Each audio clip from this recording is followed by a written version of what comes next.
In this training video, we're going to go through how to do a Funda or finance sale as far as a bike is concerned, and just a couple of little tips along the way and tricks to make sure that the invoices at the start line up with the invoices at the end. So, as we all know, Funda require an invoice to be able to process the application, but sometimes that, or most of the time, that invoice will actually change. It changes for various reasons, normally because the customer will get approved for a certain amount of credit, and then they can, get extra things with that, like apparel or, so on and so forth. So the first thing we need to do is we create the invoice for Funda. And then secondly, we need to make sure that what is final goes through to Sally so that she can reconcile it when Funda pay Bra, through, that payment term. So firstly, the normal thing applies. We create a customer in the CRM first. Now, it doesn't have to be anything in particular, although it can be easier, or actually it will be a lot easier if we follow this simple thing. So every customer that gets Funda, they need to have Funda written at the start, okay, and all their details. So then we have payment terms as well. I don't know why that's done that. I'll just fix that. Okay, and then we can add, all the details in, and so on, and then we save it.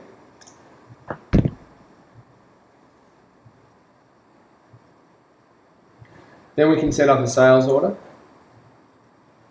which is with a new sales order. Put in the customer's details. Okay, which comes up, so it's Funda. Now, here is the first tricky bit that you need to do. Make sure it's created by the right person. You need to add in here Funda. See here, Mark Owen, customer. So that means that when it goes through to Sally, it's payment that Funda owes us, not that the actual customer owes, because the customer is paying Funda, Funda pays us. Then we set up the sale. So it could be, in this case, let's just keep to what we've been doing. And then the rest could be an amount. Say, for example, they've got approved for $2,000. Currently, they've spent $1,499. So we can say to them, hey, you've spent, you've been approved for $2,000. Your current invoice comes to $1,499. What would you like to put on for the rest of it? Helmet or some gear or some gloves? They might not be sure yet. So what we need to do is we need to get this invoice through to Funda so that we can get the process started. So we add in a miscellaneous, which is just a temporary miscellaneous, not the workshop one, right? Okay, and it's for however much the price is. Now, don't put a cost price in there because that's not correct. And in this case, we're going to do it at $501. It's going to take it up to $2,000 square. Okay, now here's where it's important. We don't approve it at this stage. We don't approve it, and we don't put an invoice date in, and we don't put a dispatched or anything like that. All we do is we save as draft. So if I click here and save as draft, then I go back to the sales orders. I can see here that I have a draft order. The customer is Funda and the person's name. It's in Launceston. It's for $2,000. Then all I need to do for Funda is go over to the little print icon and go to invoice. That is going to give us our invoice for Funda. So we can supply that to them, print it off, supply that to them with the paperwork, and they have got something to then process against. For us, we've got a draft invoice that's not actually in the system yet, and it hasn't been counted on our sales or anything like that to this point. Once the customer knows what they actually want and that it's up to $2,000, then we can change the order. So, for example, they've signed all the paperwork, they're coming back in to pick up their bike, they've got $501 to be able to spend, and then they're going to spend it before they get it. So in this case, they're going to get some, let's say they're going to get some gloves. Okay. And the gloves are very expensive, they're actually $501. There's our $2,000 spent. There's all our information. We can then, payment type is on account for $2,000 because it's going to go on the account to Funda. We can dispatch it.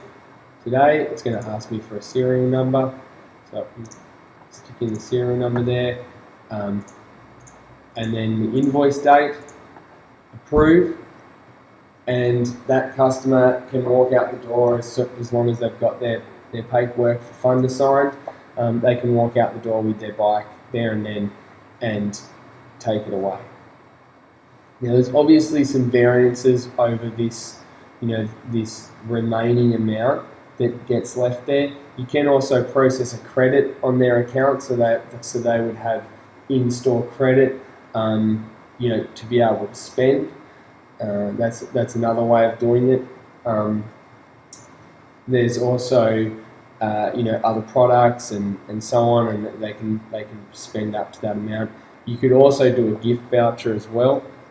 So to do a gift voucher, we would run a credit first against that miscellaneous sale for $501, and then we would issue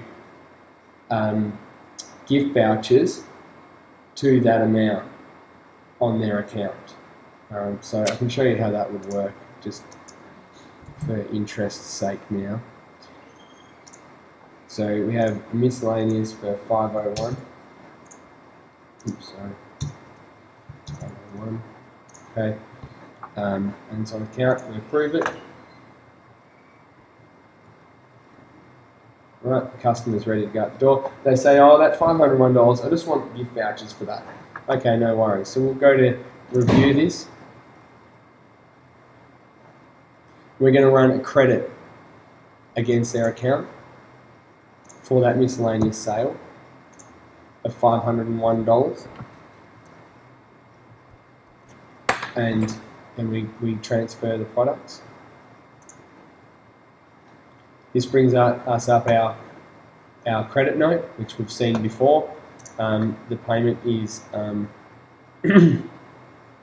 account, completed today, invoice today, and then we can approve that. So now the customer has got $501 in credit. We go to our POS system then, and we bring up that customer, which is Funda. Okay, and we bring up the gift vouchers. Now, there's a lot of different gift vouchers here. And that's a $100 one, so we want 5 of those.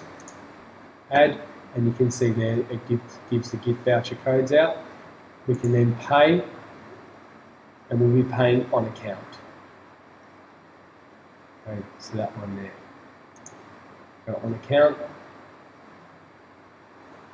and there it is. Now there's $1 there. You work out what to do with $1, but that's basically that's how you would issue gift vouchers against that customer,